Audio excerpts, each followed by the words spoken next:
तो स्वागत है आपका हमारे यूट्यूब चैनल जीएस भाई मनीष उत्तम में। तो देखिए, चर्चा चल रही थी भारत के वायसरायों की, और वायसरायों के क्रम में जो है पिछले वीडियो में हमने चर्चा की थी। वायसराय जो है लॉर्ड हार्डिंग की, चेम्सफोर्ड की, लॉर्ड रीडिंग की, लॉर्ड इरविन की और लॉर्ड वेलिंगटन की चर्चा की थी। और आज हम जो है आगे उसी क्रम में जो है भारत के अन्य वायसरायों की चर्चा करेंगे, जिनमें हम जो है चर्चा करेंगे लॉर्ड लिनलिथगो की, जिनका टाइम था 1936 से 43 तक। इसके बाद जो है हम चर्चा करेंगे जो है लॉर्ड वेवेल की। फिर इसके बाद हम चर्चा करेंगे वेवेल के बाद लॉर्ड माउंटबेटन की। और फिर हम चर्चा करेंगे स्वतंत्र भारत के पहले जो भारतीय गवर्नर जनरल बने श्री सी राजगोपालाचारी जी की चर्चा करेंगे। तो चलिए क्रम से देख लेते हैं, एक एक वायसरायों को देख लेते हैं। तो सबसे पहले हम देखते हैं भारत के जो वायसराय हैं, लॉर्ड लिनलिथगो की बारे में चर्चा कर लेते हैं। और लॉर्ड लिनलिथगो का टाइम है जो है 1936 से लेकर के 1943 तक। ठीक है, तो देख लेते हैं लॉर्ड लिनलिथगो के बारे में। तो देखिए, लॉर्ड लिनलिथगो के समय ही जो है फरवरी 1937 में पहली बार 11 ब्रिटिश प्रांतों में चुनाव हुए। तो उस समय जो है प्रांतों की संख्या 11 थी ब्रिटिश प्रांतों की। तो उनमें चुनाव हो रहे हैं, जिनमें कि जो है मध्य प्रांत, मद्रास, बिहार, संयुक्त प्रांत, उड़ीसा, उत्तर पश्चिमी सीमा प्रांत, बम्बई और असम में जो है कांग्रेस का गठन हुआ या कांग्रेस मंत्रिमंडल का गठन हुआ। इनमें से जो 5 प्रांत थे वहाँ पे कांग्रेस को स्पष्ट बहुमत मिलता है, और बाकी जो है बम्बई, असम, यहाँ पे जो है उन्होंने मिली जुली सरकार बनाई। बनती कांग्रेस की है, लेकिन किसी के साथ जो है मिल करके उन्होंने सरकार बनाई। ठीक है, आ जाता है क्वेश्चन कि इन 11 प्रांतों में किन 3 प्रांतों में कांग्रेस की सरकार नहीं बनी। तो वो एक ट्रिक याद रखिएगा, बीएसपी, यानी ये 3 प्रांत थे जहाँ पे कांग्रेस की सरकार नहीं बनी। कहाँ कहाँ? तो बी से याद रखिएगा बंगाल में नहीं बनी, यस से याद रखिएगा सिंध में नहीं बनी, और पी से याद रखिएगा पंजाब में नहीं बनी। ठीक है, तो यहाँ पे मुस्लिम लीग पंजाब में और यूनियनिस्ट पार्टी ने मिलकर के सरकार बनाई थी। बाकी जो है 8 प्रांतों में जो है कांग्रेस ने सरकार बनाई थी 1937 के चुनाव में। ठीक है, तो कहाँ कहाँ नहीं बनी? तो बी एस पी यानी बी से बंगाल, एस से सिंध और पी से पंजाब में सरकार नहीं बनती है कांग्रेस की। ठीक है, आगे देखते हैं। अब देखो, इन्हीं के समय 1937 में पहली बार जो है एक गांव, और उस गांव का नाम है फैजपुर, जो पड़ता है महाराष्ट्र में। ठीक है, यहाँ पे कांग्रेस का अधिवेशन हो रहा है, और इस कांग्रेस अधिवेशन की अध्यक्षता कर रहे हैं पंडित जवाहरलाल नेहरू। क्वेश्चन आता है कि कांग्रेस का कौन सा अधिवेशन हुआ पहली बार जो एक गांव में हुआ था? तो वो था 1937 का अधिवेशन, जो फैजपुर महाराष्ट्र में हुआ था, जवाहरलाल नेहरू जी की अध्यक्षता में हुआ था, और एक गांव में किया गया था। ठीक है, और इस अधिवेशन में कहते हैं जो पंडाल सजाया गया था, उस पंडाल की चित्रकारी की थी उस समय के प्रसिद्ध चित्रकार थे, जिनका नाम था नंदलाल बोस। किसने की थी? नंदलाल बोस ने की थी। ठीक है, जिन्होंने आपके संविधान के भी जो है, जो आपके भाग हैं 22 भाग, उनकी चित्रकारी का कार्य किया है नंदलाल बोस ने। ठीक है, चलिए आगे देख लेते हैं। फिर देखो, 1938 में कांग्रेस का अधिवेशन हो रहा है हरिपुरा, और हरिपुरा कहाँ पड़ता है? गुजरात में। और इसी अधिवेशन के अध्यक्ष बनते हैं सुभाष चंद्र बोस, यानी सुभाष चंद्र जो बोस जी थे, वो 1938 में कांग्रेस के हरिपुरा अधिवेशन के जो है अध्यक्ष चुने जाते हैं। ठीक है, फिर इसके बाद देखिए 1939 में कांग्रेस का अगला अधिवेशन होता है त्रिपुरी में। कहाँ पे? त्रिपुरी। और त्रिपुरी कहाँ पड़ता है? जबलपुर मध्य प्रदेश में हो रहा है, और इसके भी अध्यक्ष जो है सुभाष चंद्र बोस चुने गए। ठीक है, लेकिन यहाँ पे क्या घटना हुई? यहाँ पे जो है सुभाष चंद्र बोस के विरुद्ध जो है पट्टाभी सीतारमैया चुनाव लड़े थे, और पट्टाभी सीतारमैया चुनाव हार गए थे। और पट्टाभी सीतारमैया को जो है चुनाव लड़ाया था गांधी जी, यानी ये गांधी जी की पसंद के उम्मीदवार थे। ठीक है, तो इसमें जो है पट्टाभी सीतारमैया हार जाते हैं, सुभाष चंद्र बोस जो है पुनः कांग्रेस के अध्यक्ष बन जाते हैं। तभी गांधी जी ने कहा था कि पट्टाभी सीतारमैया की हार मेरी हार है, चूँकि इनको किसने खड़ा किया था? गांधी जी ने ही खड़ा किया था।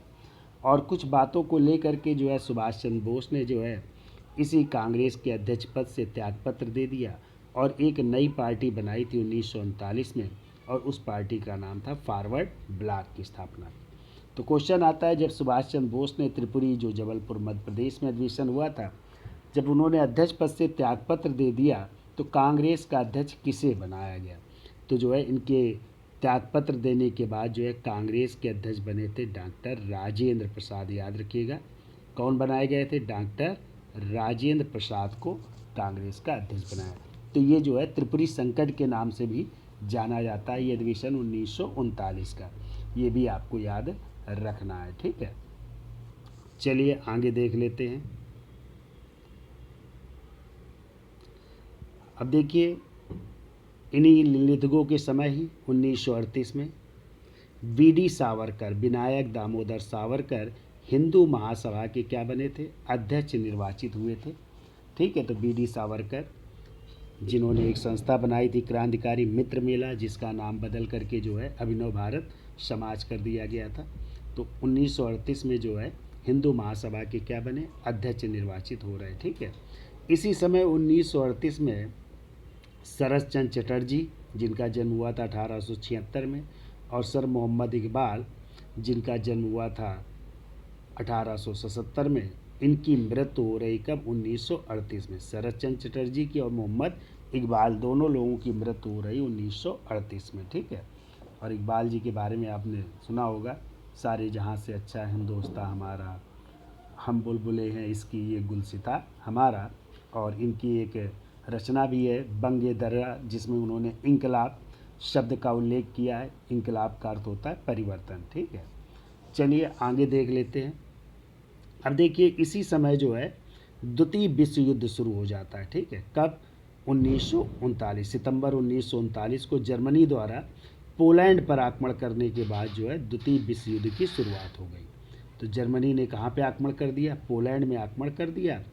और कहते हैं ब्रिटेन भी मित्र राष्ट्रों की ओर इसमें शामिल हो गया, और उसने भारत को भी शामिल कर दिया बिना भारतीय नेताओं से बातचीत करते हुए। ठीक है, इस कारण जो है कांग्रेस नाराज़ हो जाती है, और उन्होंने क्या किया, जहाँ जहाँ उनकी सरकार थी, जिन जिन प्रांतों में, उन प्रांतों से उन्होंने जो है त्यागपत्र दे दिया। कितने महीने बाद? कई बार पूछा जाता है कि कितने माह बाद जो है उन्होंने त्यागपत्र दे दिया। तो 28 माह बाद उन्होंने त्यागपत्र दे दिया, और उनके त्यागपत्र को, यानी कांग्रेस के त्यागपत्र को, मुस्लिम लीग और डॉक्टर भीमराव अंबेडकर ने मिल करके 22 दिसंबर 1939 को किस रूप में मनाया? मुक्ति दिवस के रूप में मनाया। किस रूप में? मुक्ति दिवस के रूप में मना रहे हैं। ठीक है, फिर देखिए और क्या घटना हुई। मई 1940 में विंस्टन चर्चिल, तो विंस्टन चर्चिल जो है ब्रिटेन के क्या बन रहे हैं? प्रधानमंत्री बन रहे हैं 1940 में। ठीक है, फिर इसी समय जो है वायसराय लॉर्ड लिलिथगो ने जो है 8 अगस्त 1940 को एक प्रस्ताव प्रस्तुत किया, जिसे अगस्त प्रस्ताव के नाम से जाना जाता है। तो पूछा जाता है अगस्त प्रस्ताव किसने प्रस्तुत किया था? तो लॉर्ड लिलिथगो ने प्रस्तुत किया था। कब किया था? 8 अगस्त 1940 को किया था। तो ये कहलाता है अगस्त प्रस्ताव कहलाता है। ठीक है, चलिए आगे देख लेते हैं। इसके अलावा 7 अक्टूबर 1940 को गांधी जी ने, ठीक है, अपने जो गांधी जी के अनुयायी थे, तो व्यक्तिगत सत्याग्रह शुरू करते हैं। और गांधी जी के जो प्रथम सत्याग्रही बने थे वो थे आचार्य विनोबा भावे। कौन बने थे? तो आचार्य विनोबा भावे थे। और ये शुरू हुआ था आंदोलन कहाँ से? पवनार आश्रम, महाराष्ट्र से शुरू हुआ था। तो पूछा जाता है गांधी जी के प्रथम सत्याग्रही कौन थे? तो गांधी जी के प्रथम सत्याग्रही थे आचार्य विनोबा भावे। दूसरे नंबर में कौन थे जब गिरफ्तार हो गए? तो पंडित जवाहरलाल नेहरू। फिर जब नेहरू जी गिरफ्तार हो गए तो तीसरे सत्याग्रही कौन बने? तो वो ब्रह्म दत्त बने थे। ये तीनों क्रम याद रखिएगा कि गांधी जी के व्यक्तिगत सत्याग्रह के प्रथम सत्याग्रही कौन थे? तो पहले थे आचार्य विनोबा भावे, दूसरे कौन थे? तो पंडित जवाहरलाल नेहरू थे, और तीसरे कौन थे? वो ब्रह्म दत्त थे। ठीक है, तो ये भी आपको याद रखना है। अब इसके बाद जो है 21 अक्टूबर 1943 को सिंगापुर में आज़ाद हिंद फौज द्वारा अस्थायी भारत सरकार का गठन किया गया। अस्थायी भारत सरकार का गठन किया जा रहा है। कब? 21 अक्टूबर 1943 को। कहाँ पे? सिंगापुर में जो है किया जा रहा है। ठीक है। अब देखिए इसी समय जो है थोड़ी सी और घटनाएं देख लेते हैं। 1942 को यानी 23 मार्च 1942 को क्रिप्स मिशन भी भारत आता है। ठीक है। सर स्टैफर्ड क्रिप्स की अध्यक्षता में क्रिप्स मिशन भी भारत आया और उसने कांग्रेस और मुस्लिम लीग के नेताओं से बातचीत की और इसी क्रिप्स प्रस्ताव को जो है गांधी जी ने पोस्ट डेटेड चेक या उत्तर दिनांकित चेक की संज्ञा दी है। ये भी आपको याद रखना है। ठीक है। चलिए आगे देख लेते हैं और कौन कौन सी घटनाएं इस समय हुई थी, तो उनकी भी चर्चा कर लेते हैं। तो इसी समय जो है जब ये भारत के वायसराय थे लॉर्ड लिथगो, तो उस समय जो है लंदन के कैम्ब्रिज विश्वविद्यालय के छात्र थे जिनका नाम था चौधरी रहमत अली, और चौधरी रहमत अली और उनके दोस्त थे असलम खां। दोनों ने जो है एक पर्चा या पंपलेट जारी किया था जिसका शीर्षक था now or never, or we to Paris for ever. और उसी पंपलेट में या उसी पर्चे में पहली बार जो है पाकिस्तान शब्द का जिक्र किया था। कौन से शब्द का? पाकिस्तान शब्द का जिक्र किया था। तो पी से पंजाब, ए से अफ़गान, के से कश्मीर, यस से सिंध और तान का मतलब बलूचिस्तान, इन प्रांतों को मिला करके एक अलग जो है राष्ट्र की मांग की थी। किसके द्वारा? चौधरी रहमत अली द्वारा। किस पर्चे में? नाउ आर नेवर, जिसका मतलब है अभी नहीं तो कभी नहीं। ठीक है। तो ये भी आपको याद रखना है। ठीक है। फिर 1943 में मुस्लिम लीग का कराची में अधिवेशन होता है और उसी कराची अधिवेशन में मुस्लिम लीग ने बांटो और भागो का नारा भी दिया था। ये भी आपको याद रखना है। चलिए हम डिटेल में चर्चा करेंगे जब उस टॉपिक में आएंगे। अब देखते हैं अगले जो है भारत के वायसराय कौन बन कर के आ रहे हैं। तो भारत के अगले वायसराय बन कर के आ रहे हैं लॉर्ड वेवेल, जिनका टाइम है 1 अक्टूबर 1943 से 21 फरवरी 1947 तक। कब से कब तक? 1 अक्टूबर 1943 से 21 फरवरी 1947 तक इनका टाइम है। ठीक है। तो इनके समय कौन कौन सी घटनाएं घटित होती हैं उनकी भी चर्चा कर लेते हैं। ठीक है।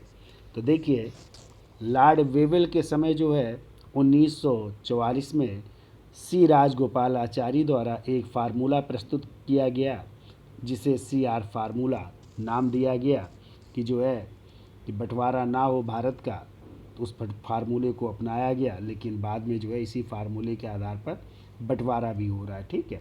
और क्या घटना हो रही है? इसी समय 25 जून 1945 को शिमला में लॉर्ड वेवेल ने एक सम्मेलन बुलाया, किंतु मोहम्मद अली जिन्ना ने जो है अपनी कुछ मांगे रखी जिसके कारण ये असफल रहता है। तो ये सम्मेलन शिमला सम्मेलन के नाम से जाना गया। तो पूछा जाता है शिमला सम्मेलन कब हुआ? तो 25 जून 1945 को। किसने बुलाया था ये सम्मेलन? तो वायसराय उस समय थे लॉर्ड वेवेल द्वारा बुलाया गया था। ठीक है। फिर इसके बाद जो है मुस्लिम लीग ने 16 अगस्त 1946 को सीधी कार्रवाई दिवस यानी डायरेक्ट एक्शन डे मनाया और कहते इसी दिन से जो है दंगे शुरू हो गए। यानी हिंदू और मुसलमानों के बीच दंगे कब से शुरू हो गए? 16 अगस्त 1946 को, जिसे कहते हैं डायरेक्ट एक्शन डे या सीधी कार्रवाई दिवस जो है। तो इस दिन जो है दंगे भी शुरू हो जाते हैं। ठीक है। फिर देखिए 2 सितंबर 1946 को पंडित नेहरू के नेतृत्व में कांग्रेस द्वारा अंतरिम सरकार का गठन किया गया जिसके अध्यक्ष कौन थे? लॉर्ड वेवेल थे। उपाध्यक्ष की बात की जाए पंडित जवाहरलाल नेहरू थे। तो ये जो है कांग्रेस का मंत्रिमंडल था, लेकिन बाद में मुस्लिम लीग भी इसमें शामिल हो गई और मुस्लिम लीग के 5 सदस्य इसमें शामिल होते हैं। तो कांग्रेस ने अपने 3 मंत्रियों को जो है हटा करके जो है मुस्लिम लीग के सदस्यों को शामिल किया, जिसमें आपके लियाकत अली भी थे जो कि उनको मंत्रालय दिया गया था, वित्त मंत्रालय। जोगेंद्र नाथ मंडल भी थे जो कि मुस्लिम लीग के सदस्य थे, उनको कानून मंत्रालय दिया गया। तो इस तरह 5 मुस्लिम लीग के सदस्य शामिल हुए और इस तरह ये 14 सदस्यीय अंतरिम सरकार का गठन हुआ था। ठीक है। फिर देखिए इंग्लैंड में चुनाव हुए और कहते हैं इंग्लैंड में जो है एक नई पार्टी सत्ता में आ गई और वो थी लेबर पार्टी या श्रमिक दल, और इंग्लैंड के प्रधानमंत्री कौन बनते? लॉर्ड क्लीमेंट एटली। पूछा जाता है जब भारत स्वतंत्र हुआ उस समय ब्रिटेन के प्रधानमंत्री कौन थे? तो क्लीमेंट एटली थे, जो किस पार्टी से थे? लेबर पार्टी से थे। और इन्हीं क्लेमेंट एटली ने 20 फरवरी 1947 को ब्रिटिश पार्लियामेंट में यानी हाउस ऑफ कॉमन्स में जो है ये घोषणा की कि हम जो है जून 1948 तक भारतीयों के हाथ में सत्ता सौंप देंगे। ठीक है, यानी कब तक सौंपने की सिफारिश की? जून 1948 तक का हम भारतीयों के हाथ में जो है सत्ता जो है सौंप देंगे। ठीक है, तो ये घोषणा की गई। अब देखिए, इसी समय आपको पता है संविधान का निर्माण भी हो रहा था। और आपको पता है संविधान की यदि आ जाए पहली बैठक कब हुई थी? तो 9 दिसंबर 1946 को हुई थी। ठीक है, पूछा जाता है संविधान सभा के अस्थायी अध्यक्ष कौन थे? तो संविधान सभा के अस्थायी अध्यक्ष थे डॉक्टर सच्चिदानंद सिन्हा, जो कि वरिष्ठ थे, इसलिए उन्हें अस्थायी अध्यक्ष बनाया गया। लेकिन 11 दिसंबर 1946 को संविधान सभा के स्थायी अध्यक्ष बनते डॉक्टर राजेंद्र प्रसाद जी। और संविधान के संवैधानिक सलाहकार बने वेनेगल नरसिंह राव। और आपको पता है कि संविधान सभा में ही प्रारूप समिति का गठन किया गया। और प्रारूप समिति जो 7 सदस्यीय था, जिसके अध्यक्ष थे डॉक्टर भीमराव अंबेडकर जी। और इसी तरह जो है 13 दिसंबर 1946 को उद्देश्य प्रस्ताव पंडित नेहरू ने प्रस्तुत किया, जो 22 जनवरी 1947 को अपनाया गया। और यही संविधान की क्या बना? उद्देश्य का या प्रस्तावना बनता है। फिर आपको पता है संविधान बनने में कितने दिन लगे? 2 वर्ष 11 माह 18 दिन लगे। लगभग 64 लाख रुपए खर्च भी हुए। और आपका संविधान बन करके तैयार हो गया 26 नवंबर 1949 को। कब? 26 नवंबर 1949 को। इसीलिए 26 नवंबर को कानून दिवस, विधि दिवस या संविधान दिवस के रूप में मनाया जाता है। और इसके बाद जो है 24 जनवरी 1950 को जो है संविधान सभा की 12वीं बैठक होती है। और इसी दिन राष्ट्रगान, राष्ट्रगीत और डॉक्टर राजेंद्र प्रसाद राष्ट्रपति चुने जाते हैं। और फिर 26 जनवरी 1950 को संविधान को लागू किया गया, भारत गणतंत्र बना। और इसी दिन गवर्नर जनरल का पद समाप्त होगा और भारत में एक नया पद आ जाएगा, और वो था राष्ट्रपति का। और डॉक्टर राजेंद्र प्रसाद 26 जनवरी 1950 को राष्ट्रपति पद की शपथ ग्रहण करेंगे। चलिए आगे देख लेते हैं। तो अगले जो है भारत के वायसराय जो बन करके आ रहे हैं, जो अंतिम ब्रिटिश वायसराय हैं, जिनका नाम है लॉर्ड माउंट बेटन, जो 21 फरवरी 1947 को आए। और भारत के स्वतंत्र तक तो रहे ही, और स्वतंत्रता के बाद भी जो है लगभग 1 साल तक जो है वो भारत के गवर्नर जनरल रहते हैं, स्वतंत्र भारत के गवर्नर जनरल रहते हैं। ठीक है, चलिए इनके बारे में देख लेते हैं।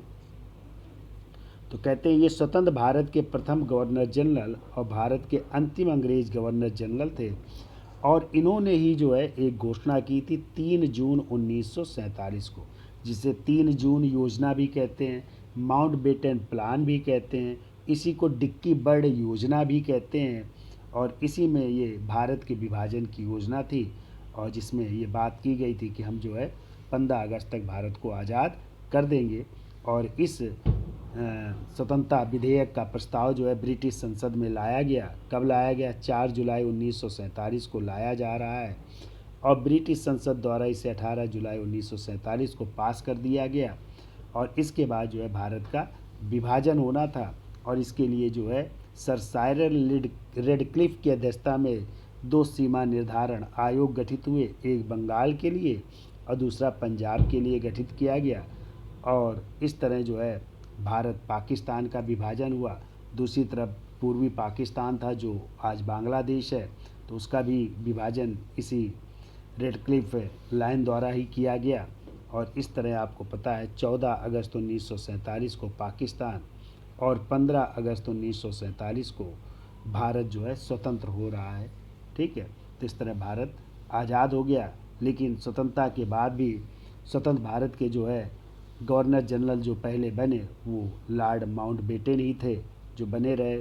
और 1948 में जब वो वापस चले गए तो फिर इसके बाद जो है अगले सी राजगोपालाचारी बनाए जाएंगे। ठीक है। अब देखिए इसी समय 26 अक्टूबर 1947 को भारत में कश्मीर का क्या हुआ, विलय किया गया और वहाँ के जो महाराजा थे हरि सिंह उन्होंने विलय पत्र पर जो है हस्ताक्षर किए और इस तरह कश्मीर का विलय हुआ। ठीक है। फिर कहते हैं इन्हीं लॉर्ड माउंटबेटन की जब ये इंग्लैंड चले गए और आगे जा कर के कहते हैं 1979 में आयरिश रिपब्लिक आर्मी के आतंकवादियों ने माउंटबेटन की नाव में बम लगा करके जो है उनकी हत्या कर दी। तो इस तरह लॉर्ड माउंटबेटन की हत्या कर दी जाती है 1979 में। ठीक है। अब क्वेश्चन आता है स्वतंत्र भारत के प्रथम भारतीय गवर्नर जनरल कौन थे? तो आपका आंसर होगा सी राजगोपालाचारी जी, जो कब से कब तक बने? 21 जून 1948 से 26 जनवरी 1950 तक ये स्वतंत्र भारत के प्रथम एवं अंतिम भारतीय गवर्नर जनरल या स्वतंत्र भारत के प्रथम और अंतिम भारतीय वायसराय थे। ठीक है। इनके बारे में भी देख लेते हैं। तो ये स्वतंत्र भारत के प्रथम और अंतिम क्या थे? भारतीय गवर्नर जनरल थे। और 26 जनवरी 1950 को जब संविधान लागू हुआ तब ये पद जो है, जो गवर्नर जनरल या वायसराय का पद था, ये समाप्त हो गया और एक नया पद सृजित हुआ और वही पद है राष्ट्रपति का। और इस तरह भारत के प्रथम राष्ट्रपति बनाए गए कौन? डॉक्टर राजेंद्र प्रसाद, जिन्होंने 26 जनवरी 1950 को राष्ट्रपति पद की शपथ ली। और इनको शपथ दिलाने वाले जो व्यक्ति थे वो थे संघीय न्यायालय के न्यायाधीश हीरालाल जे कानिया। और यही संघीय न्यायालय जो है, ध्यान रखिएगा, स्वतंत्र हो रहा है 28 जनवरी 1950 को। संघीय न्यायालय कब स्वतंत्र हो रहा है? 28 जनवरी 1950 को। और यही संघीय न्यायालय भारत का क्या बन रहा है? सर्वोच्च न्यायालय या भारत का उच्चतम न्यायालय बन रहा है। ठीक है। यानी संघीय न्यायालय से ये क्या बन गया? भारत का स्वतंत्र न्यायालय के रूप में कार्य कर रहा है। भारत का सर्वोच्च न्यायालय बन रहा है कब? 28 जनवरी 1950 को। और इस तरह फिर आप लोग कह देते हैं कि भारत के प्रथम मुख्य न्यायाधीश कौन थे? तो वही हीरालाल जे कानिया ही जो है स्वतंत्र जो न्यायालय है आपका, उसके प्रथम मुख्य न्यायाधीश भी वही बने थे। ठीक है। तो इस तरह जो है ये जो वायसराय और गवर्नर जनरल की चर्चाएं थी वो समाप्त होती हैं। और इसके बाद जो है हम अगले टॉपिक में जो है क्रम से डिटेल में चर्चा करेंगे पूरे मॉडर्न हिस्ट्री की, शुरू से लेकर के लास्ट तक जो है। तो ये तो अभी हमने बंगाल के गवर्नर, फिर बंगाल के हमने गवर्नर जनरल की चर्चा की, फिर भारत के गवर्नर जनरल की चर्चा की, फिर जो है भारत के वायसरायों की चर्चा की। तो इस तरह ये क्रम चलता रहा और आज जो है जाकर के पूरे वायसराय या गवर्नर जनरल समाप्त होते हैं।